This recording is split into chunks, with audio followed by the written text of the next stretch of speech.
मामला ये है कि अब ये मुज़ाकरात होने के बाद ये जो MOU है ये किस वक्त साइन होगा। कल भी हम ये बात कर रहे थे कि 24 से 48 घंटे बहुत ज़्यादा अहम है और अब शायद कुछ घंटों की ही बात है और इसी पे उम्मीद भी है। नाज़रीन, किस वक्त साइन होता है ये तो हम देख ही लेंगे, लेकिन एक चीज़ जो हम बड़े फ़ख्र के साथ देख रहे हैं कि पूरी दुनिया इस पाकिस्तान के किरदार की और ख़ुसूसन फील्ड मार्शल के किरदार की, जो उन्होंने सालिसी का किरदार अदा किया है, जो पीस मेकिंग में किरदार अदा किया, उसकी ज़रूर मुतारिफ़ है। क्विक में अगर आपके सामने रखूँ कि सब वाशिंगटन पोस्ट लिखता है कि पाकिस्तान के फील्ड मार्शल सैयद आसिम मुनीर ने अमेरिका ईरान के दरमियान कशीदगी कम कराने, अमन मुआहदे के मुसव्विदों को हतमी शक्ल देने और फ़रीक़ैन के दरमियान एतमाद साजी की फ़िज़ा बहाल करने में मरकज़ी किरदार अदा किया है। न्यूयॉर्क टाइम्स ने फील्ड मार्शल के हालिया दौरे ईरान को आला सतह की कामयाब सिफारतकारी करार देते हुए लिखा है कि पाकिस्तान ने ईरान और अमेरिका के दरमियान मफाहमत पैदा करने में कलीदी किरदार अदा किया और खित्ते में मुमकिना बड़ी जंग को रोकने और मुज़ाकराती अमल को आगे बढ़ाने के लिए बैकडोर डिप्लोमेसी का सहारा लिया। फाइनेंशियल टाइम्स लिखता है कि पाकिस्तान और कतरी सालिसों के फैसला कुन मुज़ाकरात के बाद एक बड़ा ब्रेक थ्रू हुआ है, जिसकी वजह से अमेरिका ईरान जंगबंदी में 60 रोज़ की तौसीक की जाएगी। एक्सियोस अखबार लिखता है कि पाकिस्तान ने ईरान और अमेरिका के दरमियान सालिसी में बुनियादी किरदार अदा किया है, जबकि इन कोशिशों की क़यादत फील्ड मार्शल आसिम मुनीर कर रहे हैं और इनका हालिया दौरा ईरान भी इसी सिलसिले की अहम कड़ी है। जनरल साहब, मैं दो तीन चीज़ें हैं। एक तो ये कि जो मुमकिना जो चीज़ें तय हो रही हैं वो हमारे सामने कुछ आ रही हैं। ईरान के आगे जो असल सवाल है वो ये है कि जंग से जो उसका नुकसान हुआ है, जो कि 300+ बिलियन डॉलर्स का बताया जा रहा है, वो रिकवरी कैसे होगी? क्या अमेरिका उसको रिम्बर्स करने को तैयार है? यकीनन नहीं। दूसरा उसका था कि जी वो शायद टोल टैक्स से इसकी अदायगियाँ या इसकी रिकवरी करे, उस पर भी शायद आमादा नज़र नहीं आता। फिर ऑप्शन आ जाता है कि सैंक्शंस अगर हटा लेता है, जो इक़्तिसादी पाबंदियाँ हैं, और अगर दोबारा से तिजारत के दरवाजे ईरान पर खुल जाते हैं इन पाबंदियों के बाद और ईरान की ख़ासतौर पर तिजारत शुरू हो जाती है, किस ऑप्शन पे आप जा रहे हैं सर? इकनॉमिकली ग्रो कैसे करेगा? मैम देखें, इसमें कोई शक नहीं कि जंग का जो मरहला था उसमें थ्रू आउट ईरान का अपर हैंड रहा। अमेरिका और इजराइल जो अपने अहदाफ लेके जिसके लिए उन्होंने जंग शुरू की थी वो तो बहुत पीछे रह गए, लेकिन स्ट्रेट ऑफ होर्मुज़ का ब्लॉक होना उनके लिए दर्द सर बन गया। और स्ट्रेट ऑफ होर्मुज़ के ब्लॉक होने की वजह से ईरान ने पूरी दुनिया को इस जंग में शामिल कर लिया, बिकॉज उसके बंद होने से जो ऑयल की सप्लाई चेन है वो बुरे तरीके से इम्पैक्ट हुई और प्राइसेस बढ़ना शुरू हो गई। अब अमेरिका के लिए भी चैलेंज ये है कि अमेरिका इज़ इन अ कैच-22 सिचुएशन। वो सुपर पावर है, उसके लिए इस शिकस्त को डाइजेस्ट करना बहुत मुश्किल है। उसके पास कोई वॉर ट्रॉफी नहीं है कि वो दुनिया को दिखा सके कि मैंने ये हासिल किया है ये जंग करने से। और एक उनकी होप थी कि अगर वो न्यूक्लियर डील ले लें जो कि ओबामा की डील से बेहतर हो, तो शायद वो एक वॉर ट्रॉफी अपनी इंटरनल ऑडियंस और दुनिया को दिखा सकेंगे। इसके लिए हम जंग के लिए गए थे और ये हमने हासिल कर लिया है। जैसे आपने खुद कहा है कि ईरान तो बार बार कह रहा है कि हमारा कोई इरादा नहीं है न्यूक्लियर वेपन बनाने का। उनके जो न्यूक्लियर वेपन में जो बड़ी रुकावट है वो इमाम खुमैनी का फतवा है, ना कि अमेरिका का प्रेशर है। लेकिन अगर आपको याद होगा कि जनरल हमीद गुल की एक टर्म थी निशाना, बहाना और ठिकाना,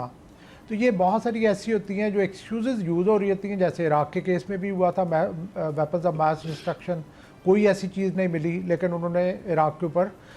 कब्ज़ा कर लिया।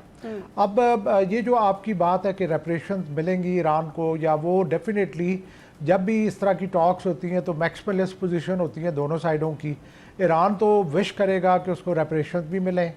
जो उसके नुकसानात हुए हैं वो भी उसके पूरे हों, उसके जो एसेट्स फ्रोज़न है वो भी डी फ्रीज़ हों, उससे जो सैंक्शंस हैं वो भी लिफ्ट हों, और जो स्ट्रेट ऑफ होर्मुज़ के ऊपर जो टॉल है वो भी वो हासिल करे। अब इसमें सारा कुछ तो ईरान को शायद ना मिल सके, लेकिन यह है कि अगर उनकी सैंक्शंस भी लिफ्ट हो जाएं और वो अपने ऑयल को नॉर्मल ग्लोबल प्राइसेस के ऊपर लोगों में बेचने की उनके पास ऑप्शन आ जाए, तो वो आई एम श्योर कि ये जितने भी उनके नुकसानात है उसको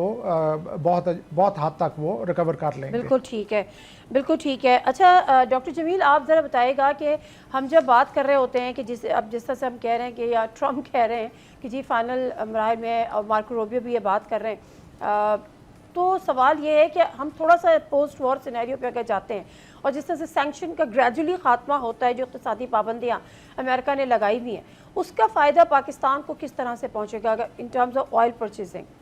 क्या ये पॉसिबल होगा? सबसे अहम बात तो ये है कि हमारा जो मंसूबा सैंक्शन की वजह से मुकम्मल नहीं हो सका है, गैस पाइपलाइन ईरान और हमारे दरमियान, टैपी का, वो टैपी तो खैर वो तुर्कमेनिस्तान वाला है, ये ईरान के साथ है हमारा, तो वो जब तक मंसूबा हमारा मुकम्मल नहीं होता है, वो मुकम्मल बड़ी आसानी से हो जाएगा जब सैंक्शन होंगे। तो इस सैंक्शन की वजह से रुका, नंबर 1। नंबर 2 ये है कि जाहिर है ईरान से हम ऑयल खरीद सकते हैं, और ईरान के साथ जो इस वक्त हमने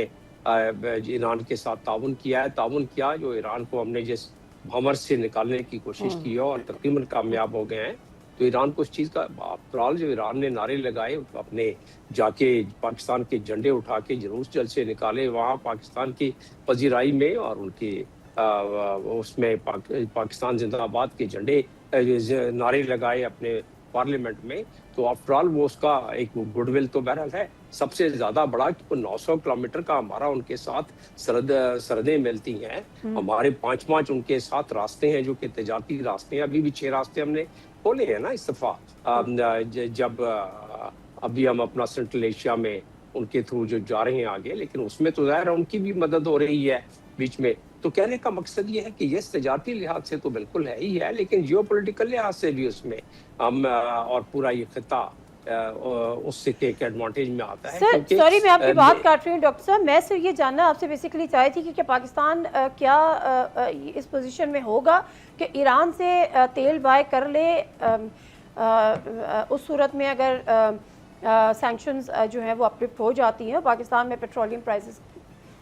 कम कीमत में मिल या वो मैंने जिक्र किया ना कि ईरान से हम तेल खरीद सकते हैं उसमें, और अभी रुकावट तो यही है कि हम डॉलर ट्रांजैक्शन नहीं कर सकते, और ट्रेजरी डिपार्टमेंट के लॉ के मुताबिक जो यूनाइटेड नेशंस का है कि अगर किसी मुल्क पर यूनाइटेड नेशन बायलैटरल सैंक्शन लगाता है और कोई तीसरा फरीक उससे तिजारत करता है या कोई चीज खरीदता है, तो यूनाइटेड नेशंस को ये अपने लॉ में हक हासिल है कि वो उस तीसरे फरीक पर भी सैंक्शन लगा दे। तो एक तो खैर ये, दूसरी चीज ये है कि डॉलर में ट्रांजैक्शन जो पूरे दुनिया का फाइनेंशियल निजाम है, जब आप ऑयल खरीदते हैं तो डॉलर में ट्रांजैक्शन नहीं हो सकता है, क्योंकि ऑयल तो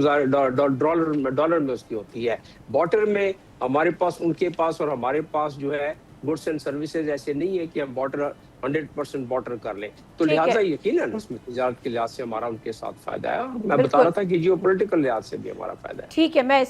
इस पे दोबारा आऊँगी। मंसूर साहब, मैं आपसे, मंसूर जाफर साहब, अब एक तरफ तो हम ये बात कर रहे हैं, अच्छा अब जो यूरेनियम एनरिचमेंट वाली बात है, अब किसी तीसरे मुल्क के हवाले करना या उसको खुद तल्फ करना, या अमेरिका कह रहा था, उससे पहले बात हुई थी कि जी आप हमें दे दें हम उसको तल्फ कर देंगे,